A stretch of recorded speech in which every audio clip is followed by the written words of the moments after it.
Hey, what's going on, everyone? Thanks for tuning back in, checking out another video. I got one here that I've been meaning to do for a little while, talking about GMA slabs, and primarily the space inside the slabs that allow cards to shift around. If you've graded through them, if you have any of their graded cards in your collection, you probably noticed that cards tend to slide around in there and rattle a bit. So I'm going to talk to that, and also, if that's something to worry about, as far as cards are concerned, and if you can expect to see any damage on yours. It's one of two things that's going to cause this to happen. Either it's the size of the slab, the size of the borders inside the slab, or you can have a trimmed or altered card, as you see on the left there from PSA, which also would cause a greater gap to exist inside the slab. So to address this, I'm going to use a review that I found on the GMA Facebook page. This was a negative review that was left, and I'm just going to touch on some things inside the review. This guy submitted a bunch of foreign Pokemon cards to GMA, and they sent them back saying that they no longer grade the foreign language Pokemon cards, which they do state on their website now. I don't know if when this guy sent them, if it wasn't stated on there. He states that he had sent them in before and was curious why the change happened. But he was frustrated about the part that he got the cards that weren't graded back in one top loader without sleeves. I have had cards returned from GMA, and when I got them returned, they were sleeved and in either a top loader or a card saver, so I haven't had any problems there. And it doesn't happen very often. I can't speak to this for this guy. Obviously, if I got them all back and they weren't sleeved, and they were sleeved when I sent them, I'd be a little upset too. So I don't blame him there if that was the case. Cheap labels, I can literally see the stubs around where they're ripped off the sheet. I've talked about that before, and I'm going to address it a little bit later in this video. Slabs are cheap. He says 3 out of 10 that I sold arrived smashed into numerous pieces. I can break them open with just one of my hands. This is where it gets a little tough to believe here. And I'm going to show you a little bit more about GMA slabs. But I mean, I've shipped hundreds, probably over 1,000 by now, GMA slabs, and I've yet to have one get damaged in transit. And I don't do anything crazy. I use a bubble mailer, but nothing insane in the way I ship them. So I'll show you what I do there as well. But I'm not buying that, and I don't know. If you're busting a GMA slab with one hand, either you're pretty damn strong, or you're lying on your review. Based on your Facebook picture, I'm going to say you're lying on your review. So the last part of this, he says cards shift around a lot in the slabs, and there's noticeable damage where they rub against the corners. So that again is a lie, and I'm going to show you why here in a second. All right, so here's the inside of a GMA slab that I cracked open, and I went ahead and just threw a ruler on it and measured it. And you can see that the inside borders, they do have right down here, you can see about a 1/32 of an inch difference between what the size of a standard card should be and what the inside border is. You can see on the height, it's also so 3.5 inches on the height, 2.5 inches width on the card. That's a standard sports card size. So there is extra room in the slab. So if the sports card is perfectly set at the size it's supposed to be, you're going to find there's still going to be a gap in the GMA slab. Not uncommon, like I said. If you've graded through them, if you have any, I can guarantee you have some that rattle. All right. Slab space exists, all right? It does exist, and it exists in all of them. Here you can see a John Hanna 82 Topps, and probably the greatest card to ever play the game, by the way. New England Patriot, phenomenal player back in the day, and love this card, but you can see there's gap in there. And some of the older cards, when they were cut, they were not cut perfectly to 3.5 by 2.5. But even with that, the slight variation, this could be a trim job, or it could be just the way the card was cut and it sits in the PSA holder that way. It all depends. Keith from Vintage Card Curator, he does a lot of stuff on PSA slabs, and he had a great line that I heard in one of his videos. He said, "Not all cards rattle, but all trim cards rattle, and that's the truth. Anything you find in PSA slab that rattles, it may not be trimmed, but I can guarantee you every single card that is trimmed rattles. So that's a good takeaway when you're dealing with PSA slabs. You see their SGC in the middle, there's space in there. They don't perfectly seat around the card. And the difference is they have that like mesh paper insert in their slabs. So when you shake this slab around, the card's going to move in there, but you're not going to hear a sound because it's hitting against paper on paper. You can see with all of these, by the way, that there is a definite gap up around the corners. So that even if the card rattles around, there's no way that the corners are getting touched inside the slabs. BGS over on the right side, you can see, again, their borders are way larger than the cards inside, but they put all their cards in a plastic sleeve and then put them in the slab. So the BGS cards really don't rattle around, really don't move around. In fact, if I shake all my BGS slabs, I don't know if I've ever found one that really shifts a lot inside there. I'm sure they exist, but they do a pretty good job seating the card inside the plastic sleeve and then putting it in the slab. But you can see plenty of space in there between the spacers, so that if the card wasn't in a sleeve, it would certainly rattle around. They'd have to change their slab style. But this works great for them. And I do like the sleeve inside the BGS slab for sure. All right, let's talk quality of plastic. This is actually the same slab that I did the measurements on in the video. It was stated by our reviewer that he could crack this or crush it with one hand. And the plastic in this, I can tell you, you're not able to crush it with one hand. I'm sure there are people out there that are strong enough, but you're not going to crush this. Is there going to be bend in the slab? Sure. I can create a leverage point and I can create some bend in here. If I did this hard enough, could I possibly break it? Yeah, I bet I could get this thing to crack. I'm not going to do it here on video because I'm sure it's either going to crack and snatch my hand, or there's going to be some plastic flying. Could I create a leverage point with a desk and get this to crack? Sure thing. I definitely could. But guess what? You can do that with other slabs as well, not just GMA. So I'll pull out this, was the John Hanna that we were looking at. And same thing. Okay, this is a little more sleek than the GMA slab. You can see a little thinner. I would say their quality of plastic is a little more high end than GMA, but in the same ballpark as far as size and durability. You're not going to crush a PSA slab just by squeezing it with one hand. Can I get some bend in it? Yes, I can get this to bend. Could I snap it in half, leveraging it on the desk? Sure could.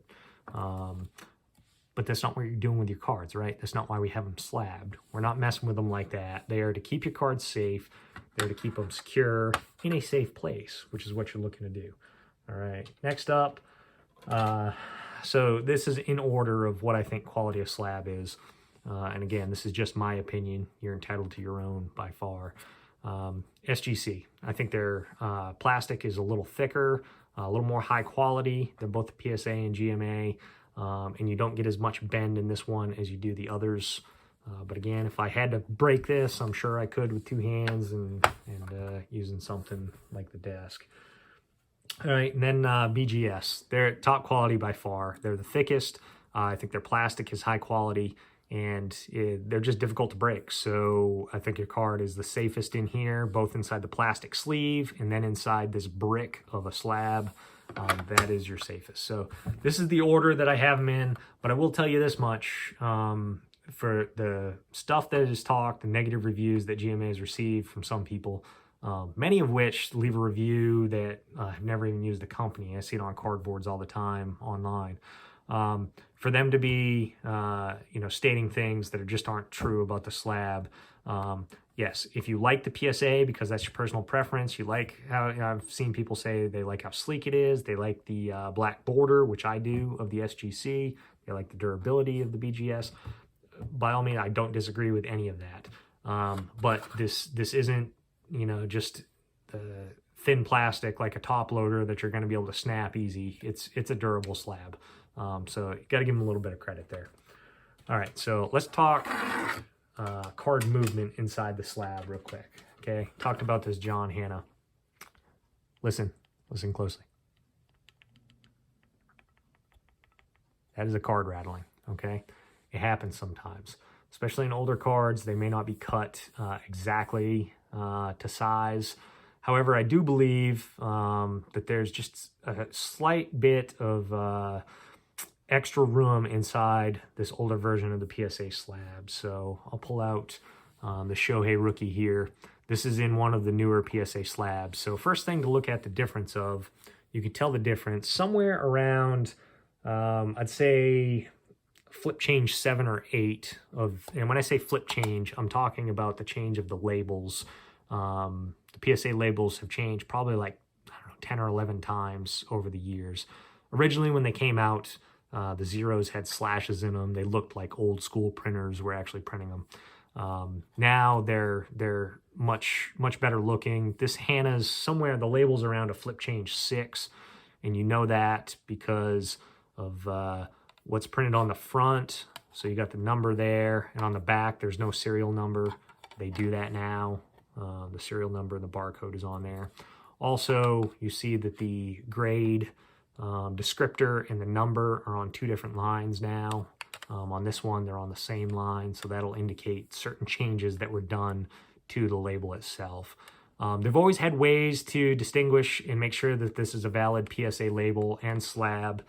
If you've never looked at one up close, they have the PSA mark actually encrypted into or stamped into the plastic, both on the front and back, and that is something that you see on their newer slabs as well. And the Shohei is on my my eBay store site if you are interested in the Shohei Ohtani rookie. Little plug there. Okay, so what I noticed with the newer slabs in this change variation is that the cards seat much better in there. The Shohei does not rattle around. And I don't know if that's due to the interior border, which it seems to sit much better in there, or if it's to the way that they seal the card and compress tighter on the card itself. Because you can see that there's a difference in these 2 slabs, both width and the way that they seat into the top and bottom seat into each other. So this Hana, I don't believe was a trim job. I believe that this is the card, the way it was cut and the way it seats in this PSA slab, that you get some rattle in there. And again, this one's good. So with the GMA card, more times than not, you get rattling in the slab. And I think when you don't get rattling, it's just that the card may have a slight bow, which keeps it from really shaking around in there too much. But a 32nd of an inch difference, you're going to get rattling in here. First thing I will say is that for cards in these slabs, you're not going to get corner damage. Like he said in his review, there's no way to get corner damage in here. The only way that you have any damage to the corners is if the card is so small that it could somehow get turned in here. If it's not properly seated, you could see damage to the corners. Otherwise, there's just no way to get damage to the corners in here if it's properly seated in the slab. The other thing about shaking the cards, I see a lot of people talk about damage from card movement inside here. Okay, so it's been a while since I sat through my physics classes in college, but I'll tell you this much, that a 32nd of an inch and the dimensions of the card being displaced over such a long line, both on the sides and the top bottom, there's no way that you can create enough force to damage this card inside this slab, okay? And I actually read an article of a guy that taped slabs to the outside of a paint shaker at his local Lowe's or Home Depot and let that thing shake on there for a period of time and still could not get any damage to occur. So I'm letting you know, yes, you can hear it, okay? It shakes, it rattles, but you are not going to damage that card by shaking and rattling this, okay? You can do some serious shaking. Let's give it a go. That's my best paint shaker that I can do. I'm telling you, you're not going to damage the card by doing that. It's just not going to happen. There's not enough force that you can create. So unless you're sitting around shaking cards for extended periods of time in their slab, which I don't think any of us are, you do not have to worry about the slight shake that is coming from these GMA slabs. Can it be annoying? Sure. When I pick them up and they rattle a little bit, Is that an annoyance? Okay. What's more annoying is paying excessive fees and waiting excessive turnaround times for me. That's more annoying than a slight rattle that I get out of the slab. Who knows? Maybe they'll tighten them up a little bit, take them down maybe half the gap of what you see now, make them a little tighter on the card, and I think that would do the trick for GMA. So you do not have to worry about the rattling of the slabs. The other thing that was brought up was the label itself, and I've brought this up on previous videos. I'm not a huge fan of the tear lines that you see on the top and bottom. Because of their black border, they tend to stand out more. And I hope that if they change it, they either get a black cardstock or they change it up from a black border to some other means where it's not going to show like that. But the one thing I do want to point out, if you look at a BCCG slab label, you will see that they also tear. However, when you're tearing white lines from a white label, they aren't going to show as much, so you can't really see them on there. And believe it or not, the BGS labels also tear. Okay, let me see if I can get this to actually give you a clear picture. There we go. Look at that. Tear lines, top and bottom. That's how they do it at Beckett as well. All right. But because, again, they are not dark black labels and white rip lines, you aren't going to see it as much. And that's fine. I don't think it's a problem to have tear marks. It just shows more prominently on the GMA label. So hopefully they can work on that and get that changed up. But at the end of the day, what's your favorite? Well, it's up to you. You can go with any of these four and I think be satisfied, both in the quality of the slab itself, the quality of the grading. I'll say in my time using GMA, I believe that they have gotten tougher in their grading. I'd say over the last year specifically, as the market has expanded, I don't think that they've gone downhill in being more lenient in their grading. I say if anything, they're getting tougher. PSA is expanding exponentially. A lot of stuff on the boards online about quality sort of taking a hit in terms of accuracy in their labels. I'll tell you right now, every single one of these are prone to accuracy issues, both in grading and in errors on their label. And that's just how it is. You have people grading cards. They're humans. They have things going on in their own lives. They have things going on at work that will impact them. You know, going on a bender the night before, they're coming into work, you're probably going to pull a few more 10s out of someone like that than maybe someone that got a good night's sleep and doesn't have anything significant going on in their personal life that's affecting them. As long as we have humans grading cards, there's always going to be a chance for error. So don't think that any one company is up on a pedestal to be perfect, because no one is perfect. I think GMA serves the market well. I think they're growing, and they're going to be around for some time as long as the company continues to do right by its customers. In turnaround time, they've had increases in pricing. So you're talking $8 per card for GMA slab, 6 in bulk over 100. PSA, you can do bulk submissions, but any newer cards, you're not getting in there for under $15. And you can't even bulk submit yourself. You got to go through a third-party bulk submitter to do that. The cheapest that you can send in right now, if you want to hop on PSA's website and send something that I believe is $50. And you're still waiting a good amount of time on that $50 card to come back. But if you're sitting on a very high valuable card and you're looking to turn it to maximize profit in the immediate future, if you got something that's sitting high level, PSA is still king. The PSA 10 is still king. The thing that drives me nuts about these two, both turnaround time, cost has gone up on SGC to $15 a card is the cheapest you're going to find it. And Beckett is still with their high prices for grading, and they are having long turnaround time, very extended turnaround time for them as well. The market has taken off. But the 9.5 grade bothers me a lot with these two, because there's not as much of a gap there from the 9.5 to a 10, and look on pop reports from BGS, and they hand out the 9.5s a lot. And you take this one, this Evan Turner, this is a 1 of 1, and you know, with this card, they hit it at an 8.5 for centering. And when you look at this card, slightly off left, right, and you can see the top centering. There's a pretty tight gap up there. You should see more black up here over this border. However, I have seen cards easily graded in similar fashion at a 9.5 or a 9 for centering. So to give this one an 8.5 is bothersome for me, and it dropped the grade down to a 9 overall. But you can see everything else on the card looks great. This is one of those instances where I'm pretty certain that I could throw this back in the mail and probably pull a 9.5 gem min out of it.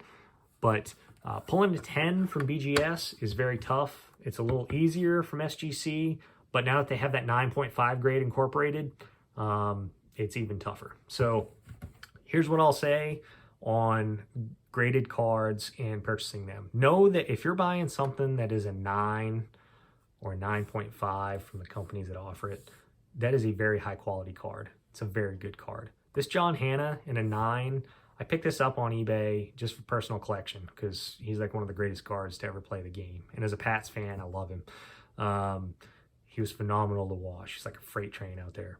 To get this card graded myself, I'd have to pay the $10 fee. I think I paid $11 total for this card. So I got the card in a mint 9 condition, already graded, sent to my doorstep, shipping included. You can't do that anymore. So for PC, I'll grab 9s all day long. Not going to carry the resale value that a 10 does, but man, if you're collecting the card and not the slab, but you want to know that you got a good quality card, 9s are where it's at. 9s are where it's at for value and for just grabbing a collection. 9s will go up in value over time, just like 10s do. You just aren't going to see as drastic of an increase in value.